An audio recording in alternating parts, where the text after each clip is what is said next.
Welcome to This is Wealth. On this podcast, we ask, what is wealth? What does wealthy really mean to you? Most of us immediately think of money, but honestly, wealth is so much more than that. If you have health, deep friendships, a supportive family, you have great wealth. My name is Liz Crawford. Get ready to be impacted.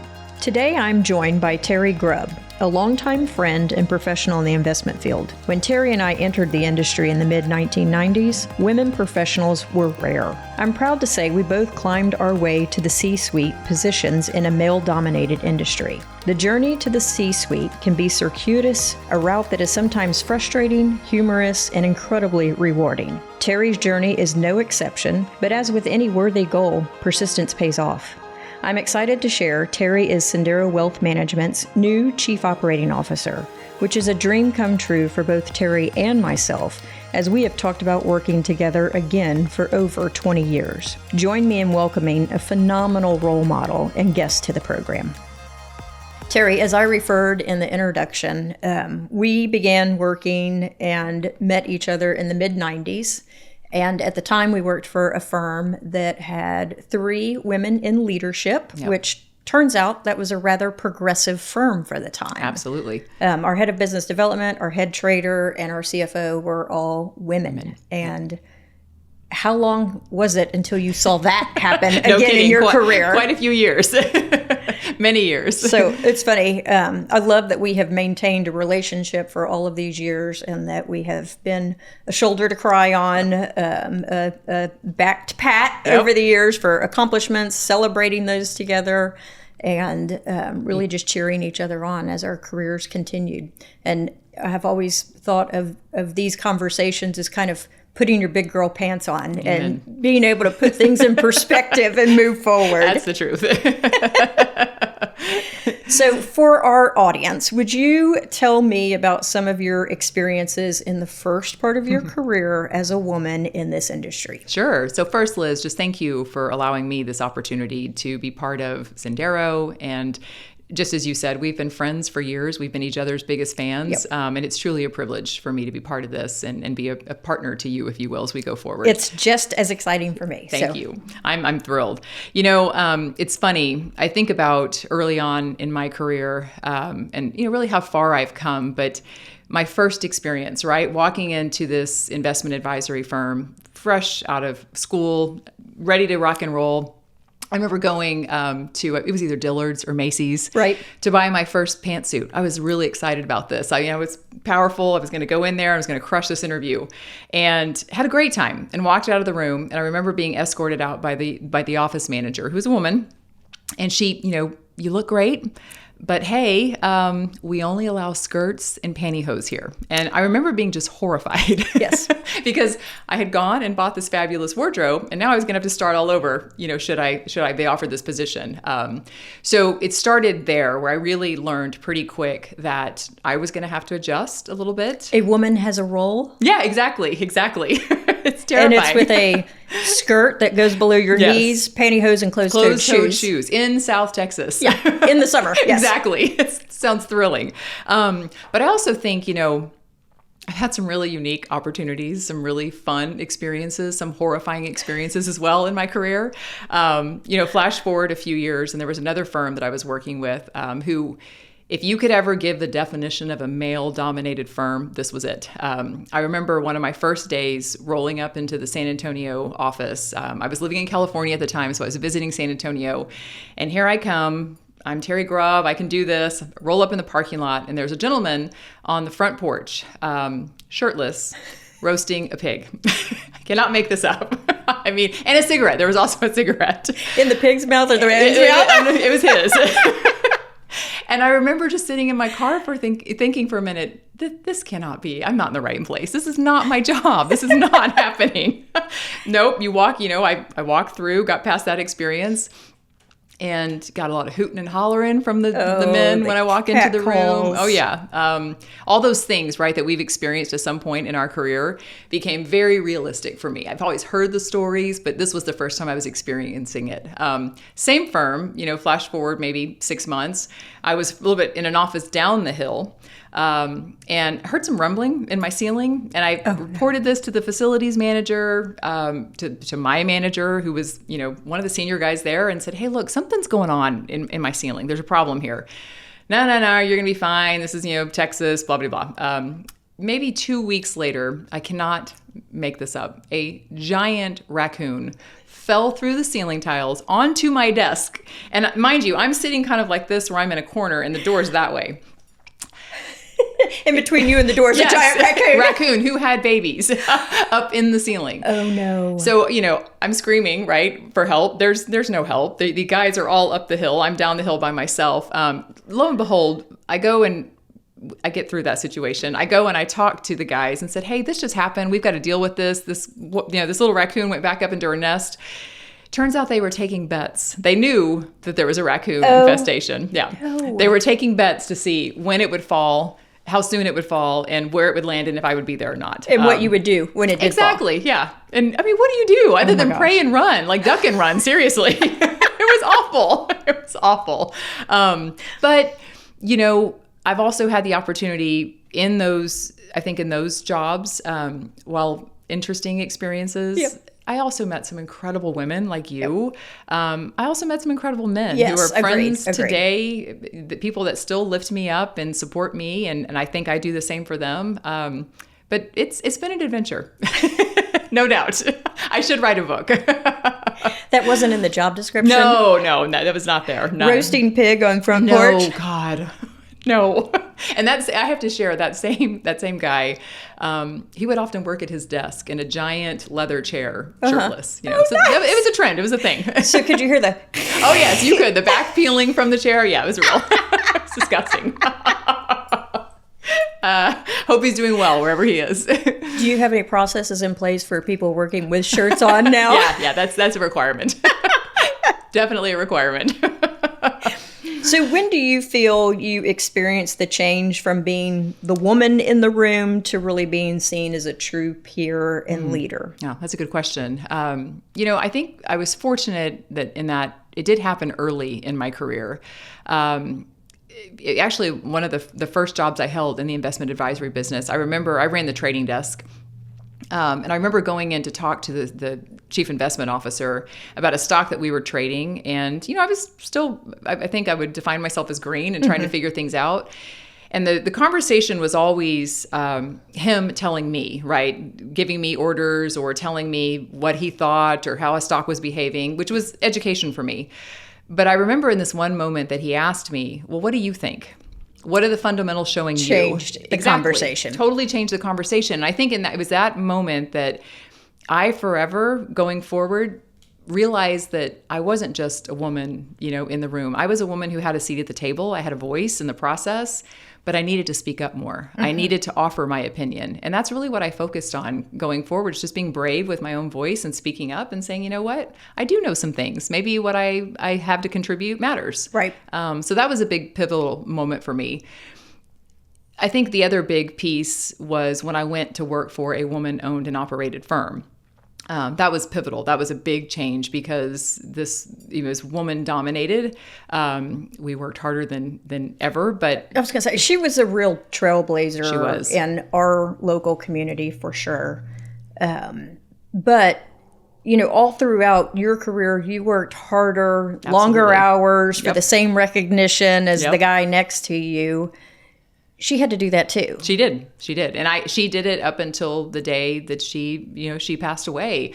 And I remember thinking to myself, wow, you own this firm. This is your firm. How is it that you are still working harder than any of our male colleagues, anyone I've ever known in the business?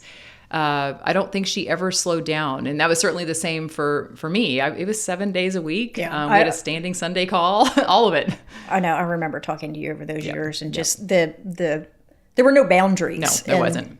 I couldn't work like that for as long as you did because it just wears you down. It does. Yeah. It became exhausting and my health took a toll for it. And, I learned some incredible things. I learned a lot of things not to do.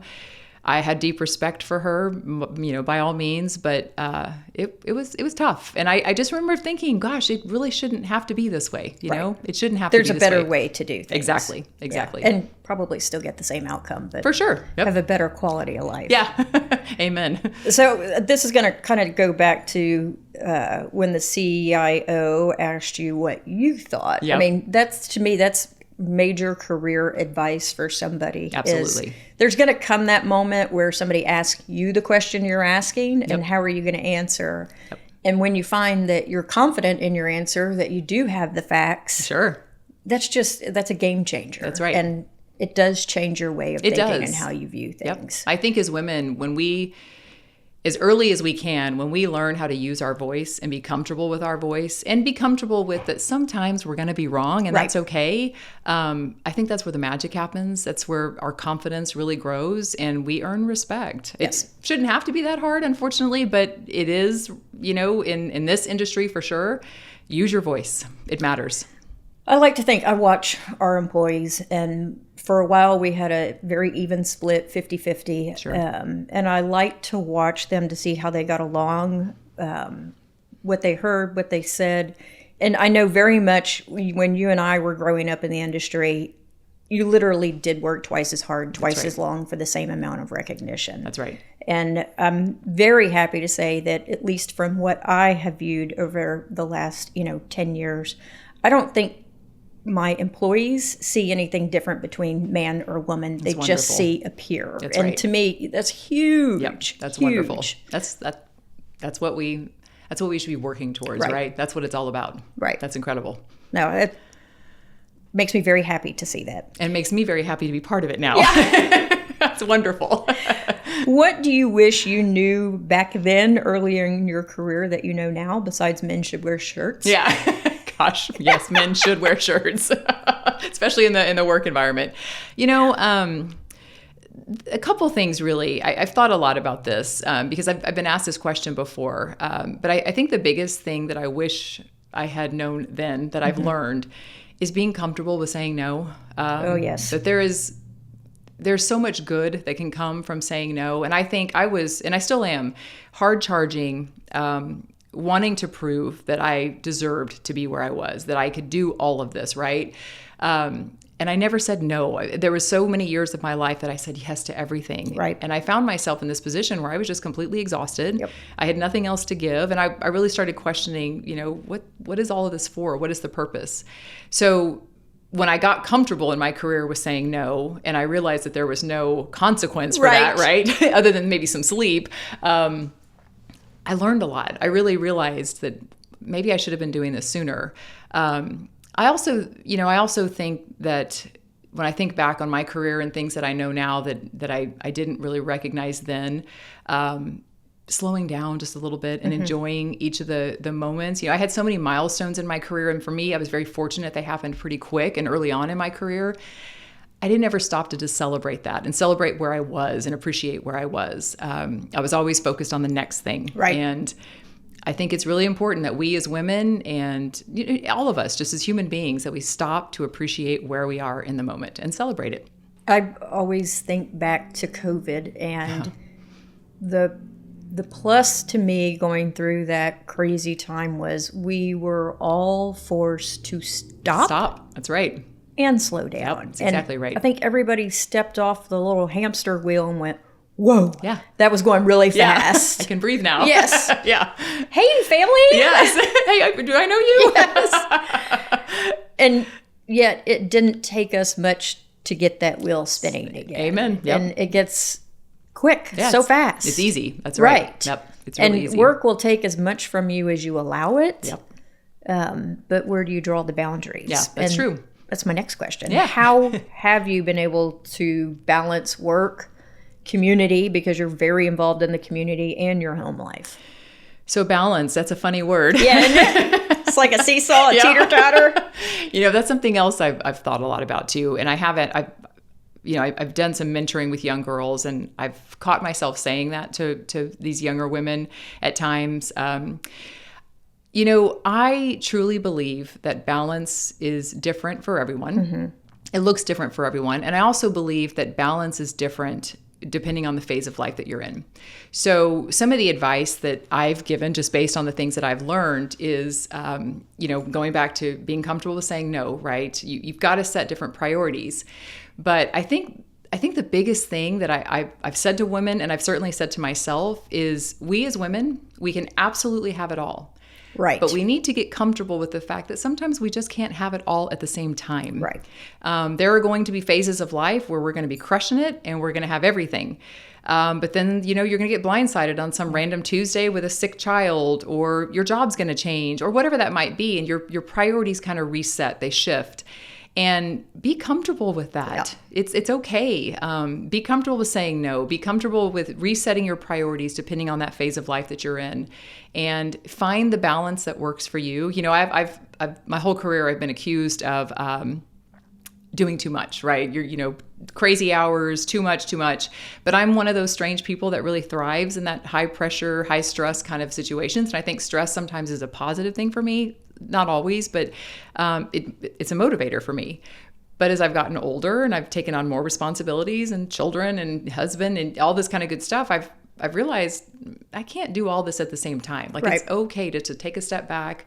It's okay to delegate. Right. We're all going to live. Somebody else can do what you do. Delegate. Yeah. I think when you're the power user or the person making things happen, stepping into that supervisor or management role, the hardest thing to do is let go. Amen. So how do you mentor other leaders about being able to lead, which, I always tell my people, the higher you get up in the structure, the less of the work you do that actually got you there. Yeah, that's right. That's so true. I think for me, it's come down to letting people kind of live in their own experiences. I hate to say it this way, but this is certainly how I learned. I failed a couple times, right? Failure's incredibly powerful. It is. It's so many incredible lessons in that. So I would, fall down, and I would realize in that moment, okay, I cannot do all of this. I need to trust the people around me. I need to empower those people. So I kind of came up with things, depending on what I was working on, that I could delegate to someone else, and really in the attempt to test them, if you will, to see what their capabilities were, if this spoke to their strengths. It was hard for me. It still is hard for me because I feel like, I can do it faster, I can do it better. But that's not the case. They've got so many things going on. That's also maybe not the most important thing. Absolutely. Growing that next person. That's right. That next leader. Maybe a lot critical. More important. Right. And Liz, this, I lived that, right? I sat front row to a woman who was incredibly, she was remarkable. I mean, she was hard charging and she was remarkable, but she did not do a great job of lifting up the one behind her, right? Or letting go. Most certainly. She was not a delegator. And, I worry sometimes what kind of bad lessons I learned from that. But I also, having lived through it, I think I've learned the good stuff from it. But that going through that experience was really eye-opening for me because she didn't have a successor. Right. And we had to solve for that really fast. So I think it's, to your point, it's so critical to think about the next person in line who can step in, fill your shoes, because we're all replaceable. Right. We think in our heads we're not, but we are. Right. And that's okay. I always tell people as well, you need to be replaceable because you can't move ahead. That's exactly right. Unless someone is going to take your position. Exactly right. Yep. So put your hand down, help them up, get Yep. them to your spot, and you can take the next rung on the ladder. And how rewarding is that, right? I mean, that to me, that's what it's all about. That's incredible. Well, I think back to, again, early in our careers. I mean, even in the early part of this century, we didn't have women on all of the big company boards. Right. Those stats were going around back then. And you fought. Yeah. To get to that point. That's exactly and so you didn't let anyone else near you as a woman because you got to that point and you fought for it. And I'm glad to see that. I think that has gone away immensely. I agree. I get why those women were at that point. Right. So competitive and And had to be. Right. But, now I like to think that people are there for merit and not just to check the box. That's exactly right. Yep. and that there are more of them and they're more collaborative. I completely agree. Yeah, it's been very refreshing to see it, and I'm seeing it as well, and that makes me feel good, right? And it also encourages me, someone like myself who still struggles with this from time to time, but I see how important that is, how critical it is, how rewarding it is. It just makes that easier. So I guess before COVID, I worked with another CEO in the industry in Atlanta, and we were going to put a peer group together to share ideas from, firms like ours across the country. Sure. And I had talked to a group in California of men that we had shared some ideas before, and so I had an introduction to her through their founder. And she said, let's make it a women's board. And I was like, okay, wait a second. I know you because somebody introduced us. Who do you know? Tell me more. It's just going to be a board of 2. Right. But we actually put together a group of about 10 or 12 women. And it was interesting to see it evolve because of the consolidation in the industry. Sure. Those positions went away. And so there was a smaller and smaller group. Yep. Or roles changed immensely, Sure. and you didn't really qualify for the leadership role anymore. So Absolutely. It's been interesting to watch the industry. I completely agree. Yep, it has. I've seen the goods, the positives, some negatives still, but a lot of progress, really. Yep. Yeah, well, you have some experience with some of that. Most definitely. It's for another show. Yep. So let's talk about your missing kidney. Oh, gosh. You won't bring it up, so I'm going to, because I think this story really shares the essence of who you are. Thank you. That's incredible. I think your story's pretty incredible. Thank you. It's the easiest thing I've ever done. So I do struggle. To hear you say that, just... It really is easiest thing. So back in, I guess it was 2010, Was it that long ago? Yeah, believe it or not. I know. Wow. We just celebrated a little milestone together. It was pretty awesome. But one of my sister's friends that I knew really well, she lived down the street from us. We all grew up just as pals, right? Flash forward several years, I guess it was 2010, early 2010. We had somehow ended up on a dinner group together. I almost didn't accept the invitation, but we were there. And I remember hearing little inklings that her husband was ill, but shame on me, didn't really pay attention to it. We had lost touch a little bit. My sister still maintained a friendship, but we had lost touch. Anyways, we were at dinner together, and I got to sit across from him, and you could see he was gravely ill. It was not a good situation. So I asked questions. He told me more about what was going on with him, how he had gotten there. But he was basically in kidney failure. It was a bad deal. And he had this young little boy who just lit up a room. And I remember leaving dinner that night, certainly during the conversation, but I just remember pulling out of the parking lot, and this immense thought hit me that this is what God put me on the planet to do. This is what I am supposed to do with my life. If there's any good that's going to come out of me, Teri Grubb, this is going to be it. It was a really strong, powerful calling to go do this. So I went through the process completely confidentially, didn't tell anyone about it except my husband, and got a call several weeks later that I was a pretty remarkable match.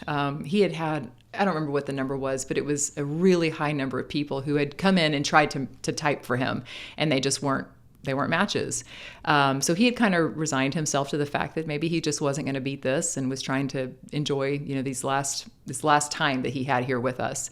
And I just remember getting that news from the nurse and calling him, and said, hey, guess what? And it was remarkable. And we had to take a little bit of a pause because unfortunately his health turned. So it was, I guess, January 2011. I got the call early in January that said, okay, he's at a place where he can receive a kidney. Are you in? Are we still doing this? And called him. Yes, he wanted to do it. I came home. I was living in Oregon at the time. I came home and went to the hospital, and we did it. And I'm not kidding. It was the easiest thing I've ever done. And you want to talk about rewarding, seeing that little boy when he got to see his dad in recovery, it changed my life for the better. I am so blessed to have sat across the table from him and heard his story and to be part of his journey. And he's doing remarkable. He's doing so well. And his little boy, his son just graduated high school this year. Like, how did that happen? It's what I'm supposed to do. I know that in my heart. It's what I was supposed to do.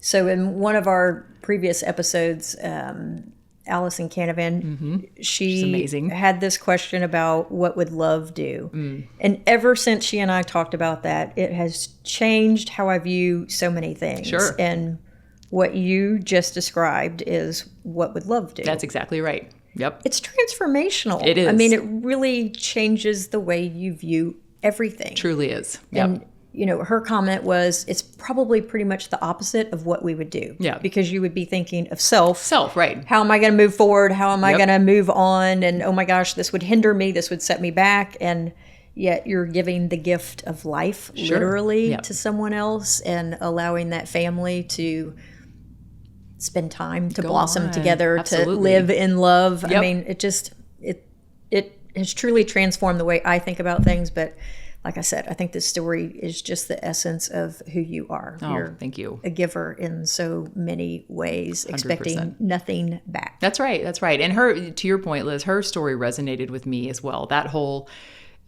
conversation about love. I thought about this situation actually, you know, because it, like I said, it was just so easy, and it was just, yes, this is what I have to do. Absolutely. Why wouldn't we do this? And I would tell anyone out there, if you ever have that opportunity, if you feel called and compelled, do it. It's incredibly rewarding. And it is love. It's absolutely love. There's no other motivator for it. No, for sure.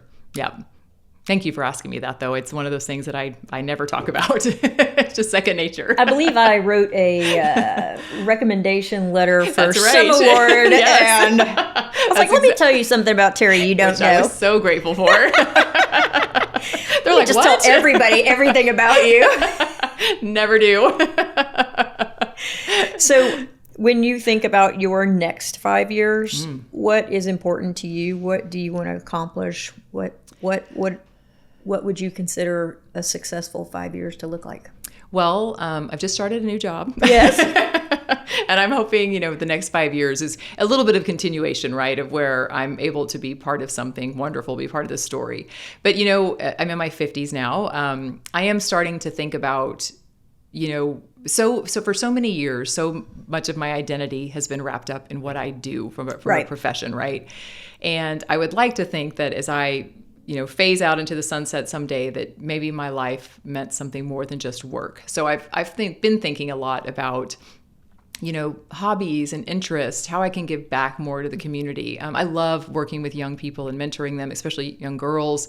I want to do a little bit more outside of just work. I love work. I love it. But someday I imagine that I probably will stop working. Right. So I need to think about what that looks like. I'm also focused on, aging parents, and, I have 2 stepsons who are now productive and out in the world mostly, and making sure that they have what they need to be successful. And to your point that we talked about earlier, what does it look like for someone to step into my shoes? Do I have that next generation of leadership prepared to step in? And, have I done right by them? And I think there's more work to be done there.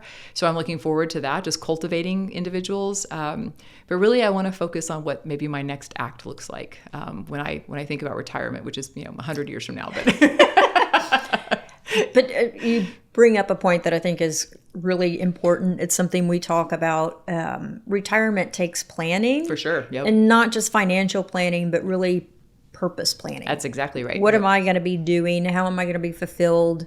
Especially if you've been in a leadership role, man or woman, you're used to having some sort of control. That's exactly right. Some sort of say in how things go. And when all of a sudden the only people to boss around are at home, it doesn't go well. No, that doesn't end well. Yeah.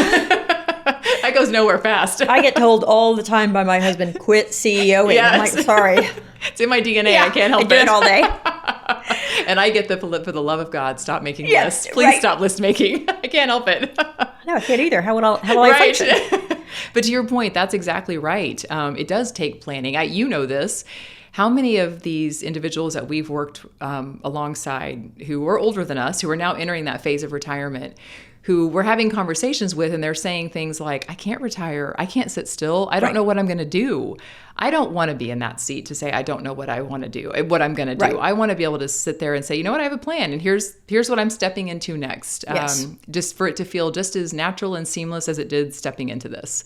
Yes, my last guest, Lisa Friel, I think has done an amazing job with filling her retirement time. And there are 2 books that she recommended, which I think, again, it's just preparing however that is for you to really be thinking about what the next stage looks exactly like. Right. I know you're not retiring and we're harping on that, but it's really important. It is, right? To do that planning. Oh, I'm going to have to check that out because that's kind of where my head is right now, just starting to think about things and what it looks like. And anyways, God willing, I can do this for many more years. But at some point, I do want to step out and enjoy some of this, the fruits of our labor, right? So what does success look like for you? When will you what gauges will you think you'll hit that make you say, okay, I'm trending down that path, if you will?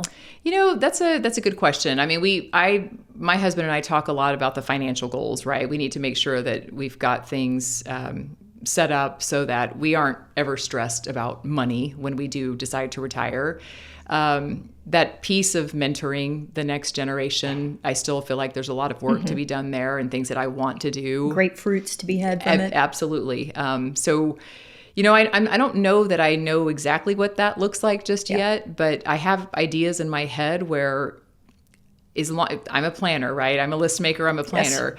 Yes. If I can have this well thought out, well laid out plan that I can execute, financial stability, I'm able to contribute and give back, and have prepared this next generation to step in and take over, maybe get my husband to do a load of laundry. It's going to be amazing. I'm ready to retire. It's the little things in life, Liz. It is. All throughout life. It's the little things. Amen. The big milestones are fun to celebrate, but they're not day to day. No. That's funny. My husband will do laundry, just unfold it. Oh, gosh. It's partnership. Yeah. Everybody's got their role. Oh, it's a joy every day.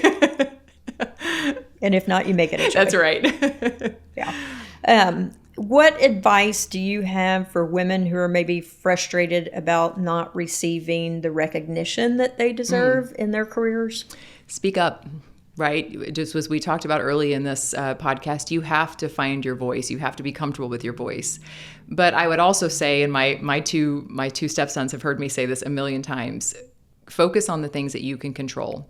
And if you're in a situation that you're just not happy with, and you've spoken up and you've tried to change that situation, you've tried to influence, impact, affect, and it's gone nowhere, focus on that thing you can control, which is yourself, your response, your reaction, and move on. Be brave and try something new. There's always a great new adventure behind the next door. And having lived through this, don't sit in an unhappy situation, frustrated. You're not productive. It's not healthy for you. And it's not healthy or productive for the people around you. That's right. There will be another great opportunity. Speak up and try to change what you can, but focus on the things you can actually control and just move on to the next thing. How did you cultivate those relationships, call it outside of the office, that helped you navigate career choices, family choices, things like that? How did you find those people? I am not, everyone has always accused me of, my circle has no border, right? I can walk into a room and really make friends with anyone. And I love that about myself. I would just I got to know people through, whether it be clients that we were working with, or I would go to different conferences or events and hear of people. And I would reach out. I would just reach out and introduce myself and ask, can we go have a cup of coffee? I won't take up too much of your time, but I'm this young woman trying to come up in my career. I need some advice, whatever that might be. And every time they said yes. Every time there was an opportunity to get together and have a conversation. Sometimes it was just on the phone, but mostly it was over coffee dates or a glass of wine. And I continued to keep that cultivation going. I didn't just have that conversation and never talk to that person again, right? It was a very two-sided relationship, but we would continue to meet. And my mentors today are still my mentors. We still get together and we talk and we have conversations. But I also think it's important not to just take, but to also give. This person may be older, wiser, whatever, but there's something that they might benefit from a conversation with you as well. Oh, I mean, technology changes. Amen. All of it. That's right. So, I think it's cultivating those relationships. It's being brave and just reaching out and saying, I want to get to know you. Do you have time, just a few minutes of your time to get to know me and allow me to ask you a few questions?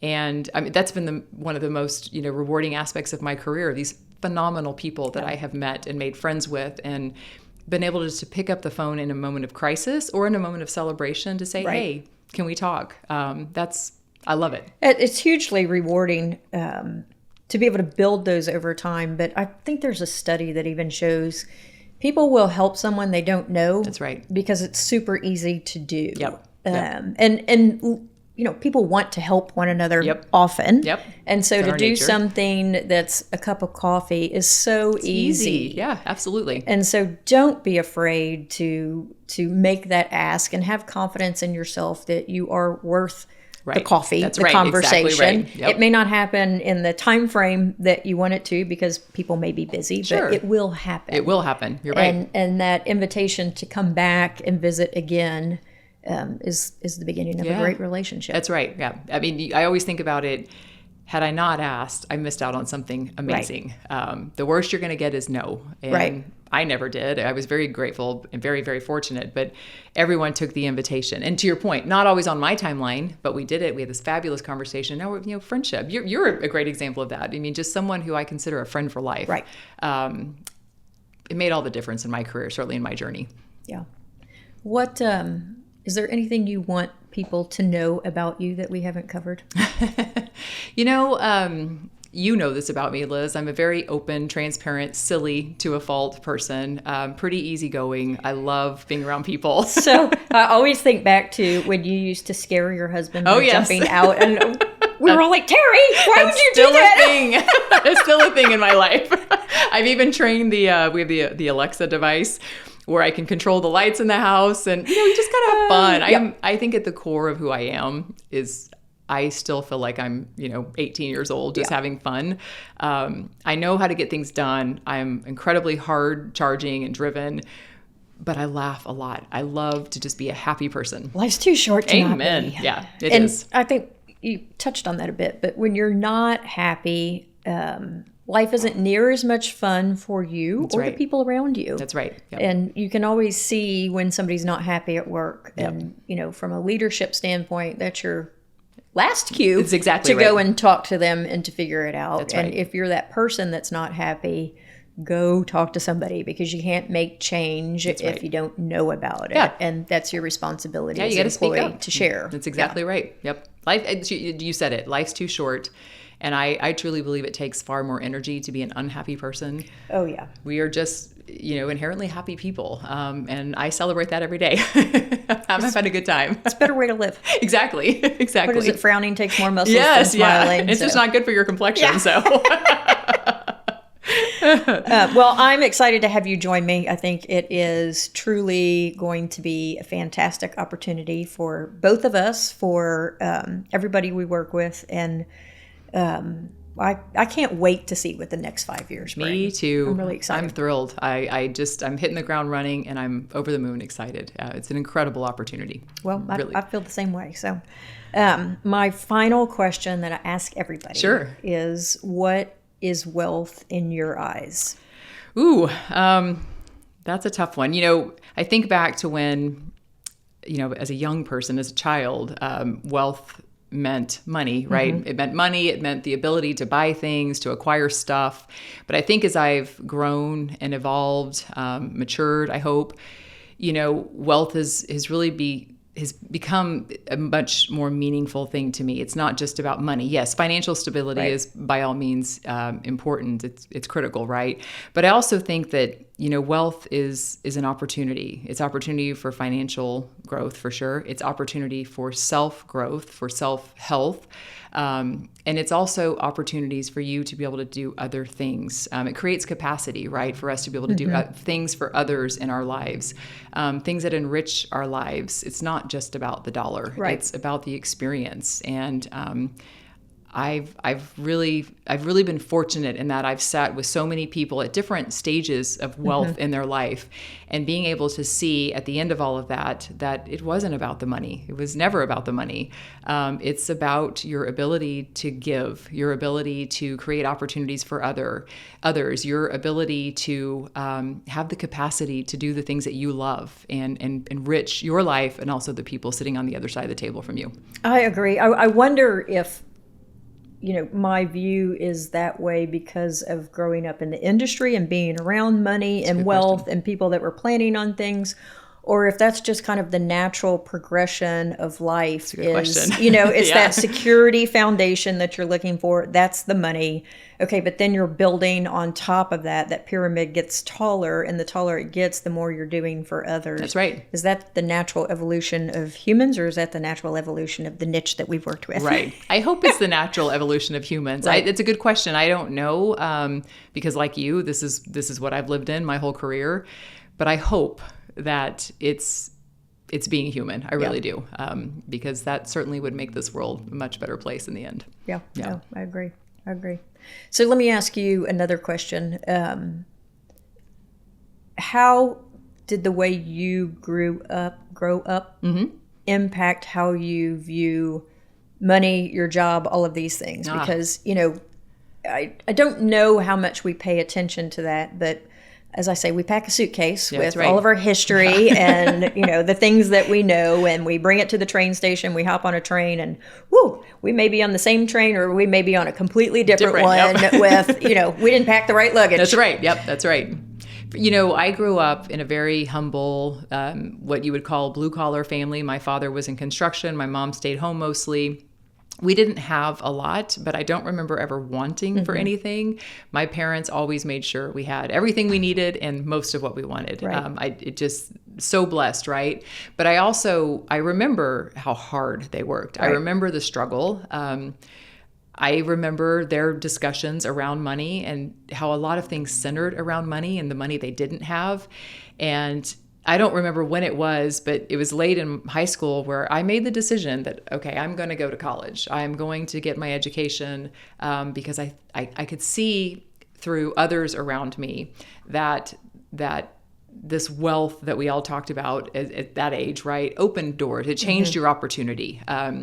And that influenced me quite a bit. I knew that I needed to go to school. I needed to be educated. And I needed to work really, really hard to create my own path. That I didn't want to struggle. I wanted something different for myself, and my parents wanted something different for myself and my sisters, and they talked a lot to us about that. So it was a heavy influence on me. I learned a lot just watching my parents in their day-to-day lives, and then coming into the business and sitting across the table from really wealthy people and seeing, they also had some very interesting, similar struggles. It was just a different conversation, right? But I've learned through that whole process that every time I'm packing and unpacking that suitcase, something new is coming into it, right? But it's influencing me and how I think about wealth, how I think about how hard I persevere, how hard I work, the things that I want to be different. Certainly for my children now, it's had a big impact and influence on me, for sure. And the good news is that you will continue to impact a lot of people that are outside of your family bubble, but still able to influence them in a very positive way through your outreach and building and community. And that's what it's all about. Yeah. So I agree. I love that. Well, thank you very much for the time. Thank you, Liz. I'm glad our audience gets to know you a little bit better so excited through this. And look forward to the next few years. Me too, Liz. I think we've got some incredible opportunity, a journey ahead of us. It's going to be a lot of fun. And like I told you at the beginning, I'm just so excited to be here and be part of it. And I'm looking forward to all the great things we're going to do together. I agree. I am too. Thank you. Thank you. Well, there are so many great conversations that come from discovering the true wealth in your life. And I feel that when you see wealth for more than money, you will have true clarity in what matters to you. And that clarity will help you in every decision you make. Thank you for spending time with us. I look forward to the next time you'll join us. And remember, wealth is a lot more than money.